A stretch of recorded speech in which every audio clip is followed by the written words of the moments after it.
अस्सलाम वालेकुम students, welcome to chemistry सीखो। इस लेक्चर में हम लोग डिस्कशन करेंगे आयोनाइजेशन एंथैल्पी या एनर्जी के बारे में। ठीक है, तो एनर्जी और एंथैल्पी दो वर्ड इस्तेमाल होता है और करके। देखिए, एंथैल्पी जो है ना एक थर्मोडायनेमिक टर्म है, तो इसको हम लोग आगे चैप्टर में पढ़ेंगे थर्मोडायनेमिक्स के।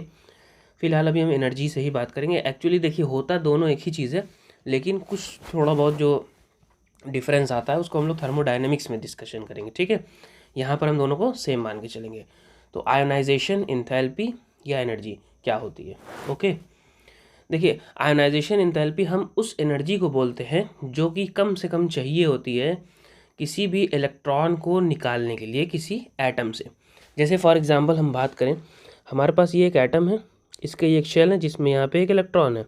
ओके, अब इस इलेक्ट्रॉन को इस एटम से निकालने के लिए हमको कुछ ना कुछ एनर्जी लगानी पड़ेगी। क्यों लगानी पड़ेगी? इसलिए क्योंकि ये जो न्यूक्लियस है इसमें प्रोटॉन होता है, प्रोटॉन और इलेक्ट्रॉन के दोनों के बीच में क्या होता है? आपस में फोर्स ऑफ अट्रैक्शन होता है। इस फोर्स ऑफ अट्रैक्शन को ओवरकम करने के लिए हमको कुछ ना कुछ एनर्जी क्या करनी पड़ेगी? देनी पड़ती है। उसी एनर्जी को हम लोग बोलते हैं क्या? आयनाइजेशन एनर्जी या आयनाइजेशन एंथैल्पी। ओके, तो अगर हम इसकी डेफिनेशन लिखें तो ये वो एनर्जी होती है जो कि कम से कम रिक्वायर्ड होती है, मिनिमम अमाउंट ऑफ एनर्जी।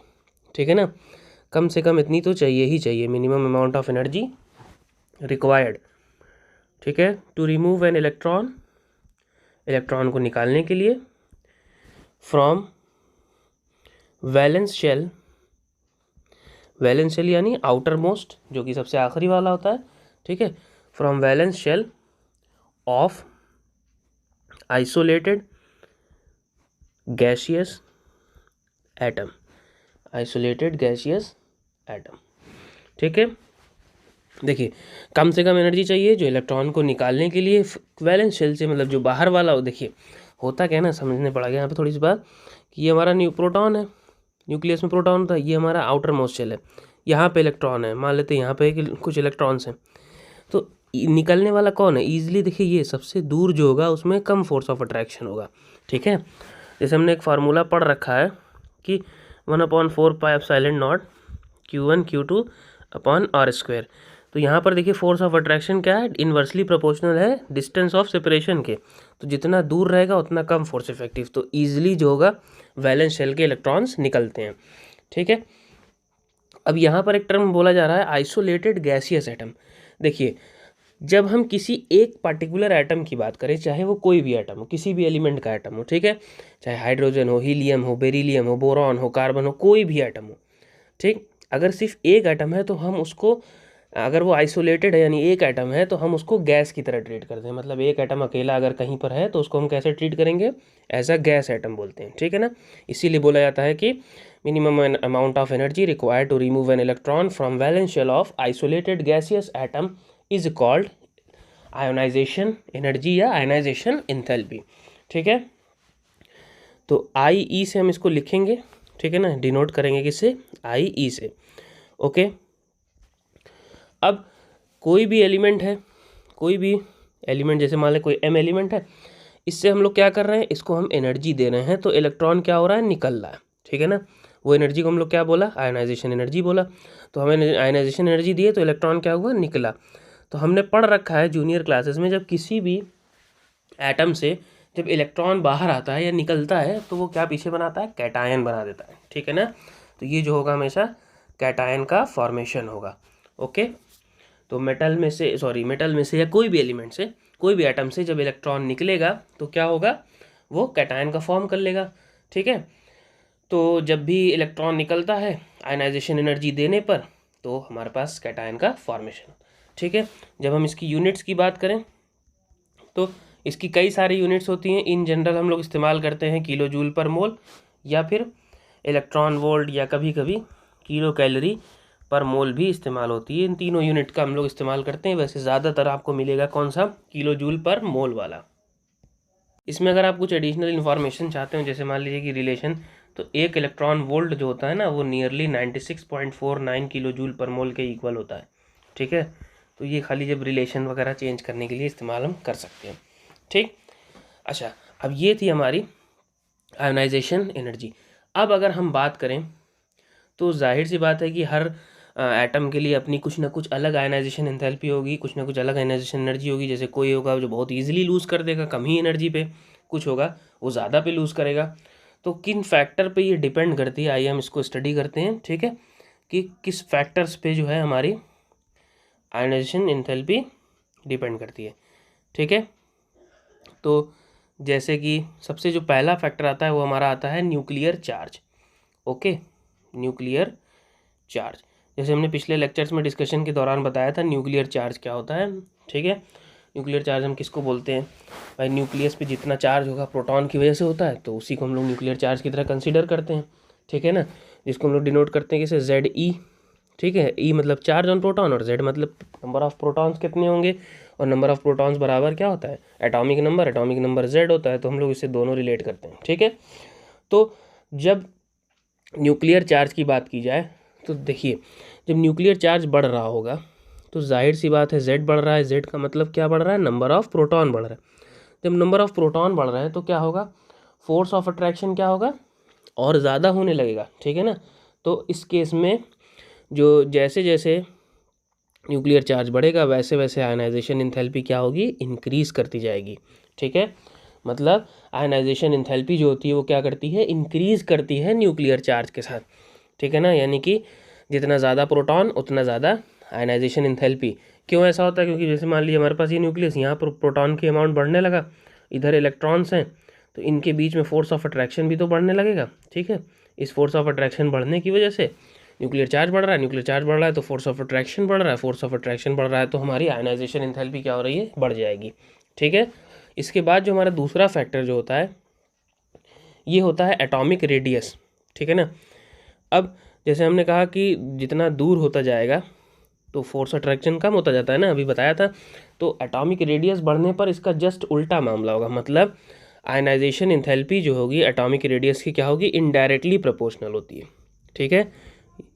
यानी जितना बड़ा एटॉमिक रेडियस उतना ज़्यादा, ये ऐसे समझिए, तो जैसे मान लिया हमारे पास ये न्यूक्लियस है, ये हमारे पास शेल्स हैं, ठीक। जितना दूर इलेक्ट्रॉन जाता जाएगा उतना फोर्स ऑफ अट्रैक्शन घटता जाता है। इस फोर्स ऑफ अट्रैक्शन घटने की वजह से इसको कम एनर्जी दे के हम निकाल सकते हैं, ठीक है। इसीलिए जैसे जैसे रेडियस बढ़ेगा वैसे वैसे आयनाइजेशन एंथैल्पी क्या होगी, डिक्रीज़ करती जाएगी, ठीक है ना। इसके बाद जो हमारा तीसरा आता है वो आता है पेनिट्रेशन इफेक्ट ऑफ इलेक्ट्रॉन्स। अब पेनिट्रेशन इफेक्ट्स ऑफ इलेक्ट्रॉन क्या होता है, तो पेनिट्रेशन इफेक्ट जो होता है उसको हम लोग ऐसे समझ सकते हैं कि मतलब जो इलेक्ट्रॉन का जो ऑर्बिटल होता है, ठीक है ना, उसकी टेंडेंसी इलेक्ट्रॉन को अपनी तरफ अट्रैक्ट करने की, ठीक है। तो पेनिट्रेशन इफेक्ट का यही मतलब होता है कि tendency of orbital to attract electron, ठीक है। इसको यहाँ पे मेंशन भी कर देते हैं, tendency of orbital to attract electron, okay. तो अब जाहिर सी बात है कि ऑर्बिटल जो है इलेक्ट्रॉन को अट्रैक्ट कर रहा है, ओह सॉरी यहाँ पे हमने ऑर्बिटल लिख दिया, यहाँ पे क्या होगा, इलेक्ट्रॉन्स, ओके। तो इलेक्ट्रॉन जो है क्या कर रहा है, अट्रैक्ट हो रहा है ऑर्बिटल की तरफ, ठीक है। तो अगर हम बात करें तो हमारे पास चार तरह के ऑर्बिटल होते हैं, S, P और D और F, ठीक है। अगर हम S ऑर्बिटल की बात करें तो कुछ इस तरह से, P की बात करें तो कुछ इस तरह से, D की बात करें तो हमको इस तरह से डबल डम्बल शेप मिलता है, ठीक है।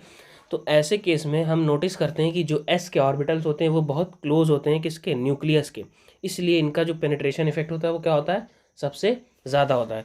तो S ऑर्बिटल जो है सबसे ज़्यादा शो करता है, देन उसके बाद P, देन उसके बाद D, देन उसके बाद F। तो और जितना ज़्यादा पेनिट्रेशन इफेक्ट उतना ही ज़्यादा क्या होगा हमारे पास, आयनाइजेशन एंथैल्पी इंक्रीज़ करती जाएगी, ठीक है ना। जितना ज़्यादा पेनिट्रेशन इफेक्ट उतना ही ज़्यादा क्या होगी, आयनाइजेशन एंथैल्पी इंक्रीज़ करेगी। यानी जो पेनिट्रेशन इफेक्ट होगा वो डायरेक्टली प्रोपोर्शनल होगा किसके, आयनाइजेशन एंथैल्पी की। जाहिर सी बात है भाई, ऑर्बिटल जो है इलेक्ट्रॉन को ज़्यादा पावर से खींच रहा है, ठीक है, तो उसको निकालने में हमको ज़्यादा एनर्जी लगानी पड़ेगी, इसलिए आयनाइजेशन एंथैल्पी क्या होती है, बढ़ जाती है। और सबसे ज़्यादा पेनिट्रेशन इफेक्ट किसके पास होता है, S ऑर्बिटल के पास। तो S सबसे ज़्यादा शो करेगा, देन P, देन D और F। तो यही रीज़न, जैसे मान लिया हमारे पास एक वन इलेक्ट्रॉन है, एक सपोज कर लेते हैं हमारे पास 2p1 इलेक्ट्रॉन।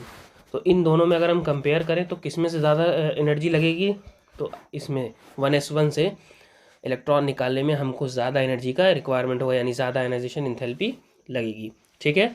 इसके बाद जो आता है वो चौथा और बहुत इंपॉर्टेंट इफेक्ट है, जिसको हम लोग बोलते हैं शील्डिंग इफेक्ट।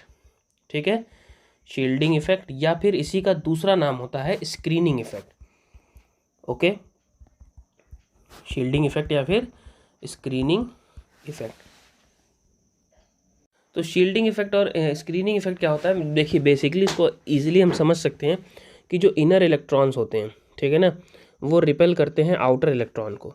ठीक है, कैसे समझते हैं, जैसे मान लीजिए हमारे पास ये न्यूक्लियस, ये कुछ शेल्स हैं, इधर कुछ इलेक्ट्रॉन्स हैं, मान लीजिए एक इलेक्ट्रॉन इधर इलेक्ट्रॉन्स, ठीक है, इस तरह से कुछ इलेक्ट्रॉन्स हैं, ये आउटर मोस्ट इलेक्ट्रॉन।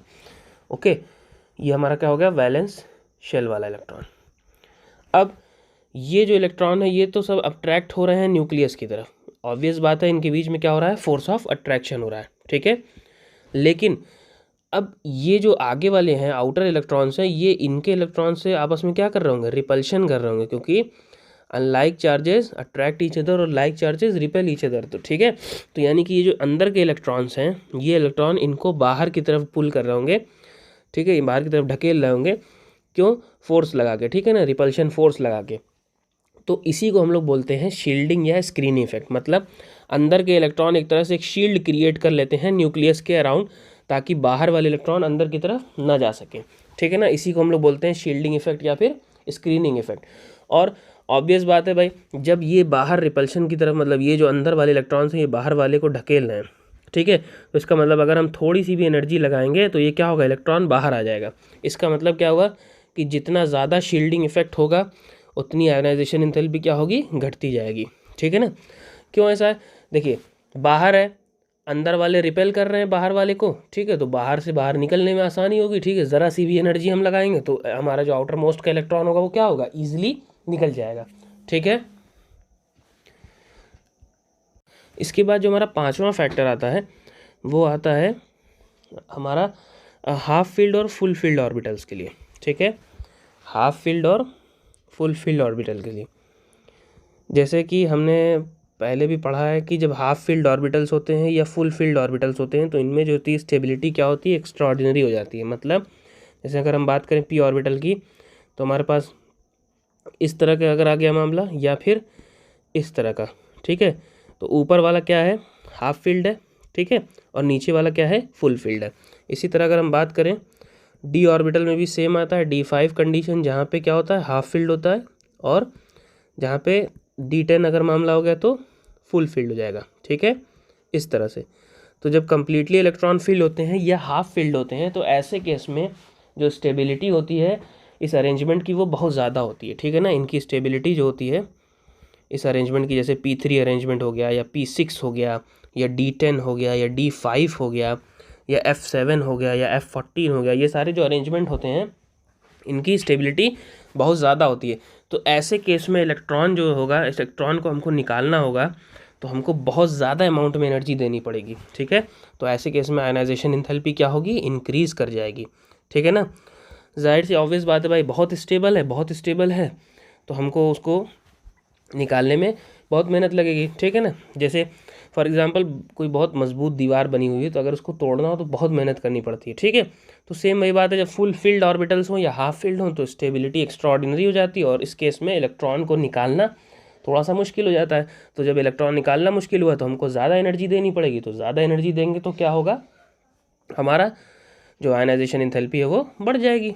ठीक है, तो ये था हमारे फैक्टर्स जो इफ़ेक्ट करते हैं किसको, आयनाइजेशन एंथैल्पी को या एनर्जी को। ठीक है, इसके बाद हम बात करते हैं एक जनरल ट्रेंड की। ठीक है ना, जैसे हमको पीरियोडिक टेबल पढ़ रहे हैं तो जनरल ट्रेंड आपको देखना ही पड़ेगा। ठीक है, ठीक, तो जनरल ट्रेंड की बात करें तो सबसे पहले हम देखते हैं पीरियड में क्या होता है, उसके बाद देन हम देखेंगे ग्रुप्स में क्या होता है।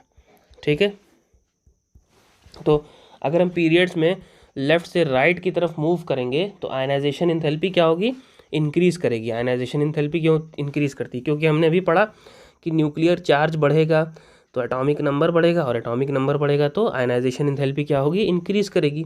और सेम ट्रेंड हम पीरियड्स में जैसे मान ली 1 2 इस तरह से आगे बढ़ते जाते हैं तो हमको आयनाइजेशन एंथैल्पी क्या होगी, बढ़ती हुई मिलेगी। ठीक है ना, क्योंकि एटॉमिक नंबर लगातार बढ़ रहा होता है। ठीक है, यही अगर हम ग्रुप्स की बात करें तो इसका जस्ट उल्टा मामला होता है, क्योंकि टॉप से बॉटम अगर हम ग्रुप्स में आते हैं तो हम नोटिस करते हैं कि नंबर ऑफ़ शेल्स बढ़ रहे हैं। ठीक है, नंबर ऑफ़ शेल्स बढ़ने का मतलब रेडियस बढ़ रही है, रेडियस बढ़ने का मतलब कि आयनाइजेशन एंथैल्पी क्या होगी, डिक्रीज़ कर जाएगी। क्यों ऐसा होता है, क्योंकि अभी हमने प्रीवियसली पढ़ा भाई एटॉमिक रेडियस जैसे जैसे बढ़ेगी वैसे वैसे जो वैलेंस इलेक्ट्रॉन होगा वो क्या होगा, दूर होता चला जाएगा। इस दूर होने की वजह से फोर्स ऑफ अट्रैक्शन कम होगा, और फोर्स ऑफ अट्रैक्शन कम होने की वजह से जो होंगे इलेक्ट्रॉन ईजिली रिमूव हो जाएंगे। तो that is why ionization enthalpy क्या होती है, डिक्रीज़ करती जाती है ग्रुप्स में टॉप टू बॉटम, और इंक्रीज़ करती है लेफ़्ट टू राइट पीरियड्स में। ठीक है, अब इसके बाद एक बहुत इंपॉर्टेंट टर्म हम लोग पढ़ते हैं जिसको हम लोग बोलते हैं सक्सेसिव आयनाइजेशन एनर्जी।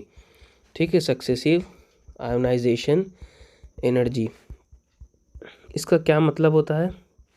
देखिए, सक्सेसिव आयनाइजेशन एनर्जी हम बोलते हैं उस एनर्जी को जो स्टेप बाय स्टेप इन्वॉल्व हो। जैसे फॉर एग्जांपल बात करें हम, जैसे हमारे पास ये कोई एटम है, ठीक है, यहाँ पर 2 इलेक्ट्रॉन्स हैं, यहाँ पर भी 2 इलेक्ट्रॉन्स हैं फॉर एग्जांपल। ठीक है, तो हमने पहले एनर्जी दी तो यहाँ से 1 इलेक्ट्रॉन निकलेगा, तो जिसको हम लोग सपोज कर लिए मान लेते हैं आयनाइजेशन एंथैल्पी 1 या एनर्जी आयनाइजेशन एनर्जी 1। इसके बाद फिर हम और एनर्जी दिए तो हमको दूसरा इलेक्ट्रॉन निकला, तो इसको हम लोग बोलेंगे क्या, आयनाइजेशन एनर्जी सेकंड।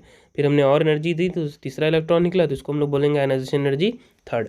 मतलब जैसे जैसे एक ही एटम से अगर हमको इलेक्ट्रॉन ज़्यादा निकालना हो तो पहले एक निकालेंगे तो उसको फर्स्ट एनर्जी बोलेंगे, दूसरी निकालेंगे तो सेकंड बोलेंगे, तीसरी निकालेंगे तो थर्ड एनर्जी बोलेंगे।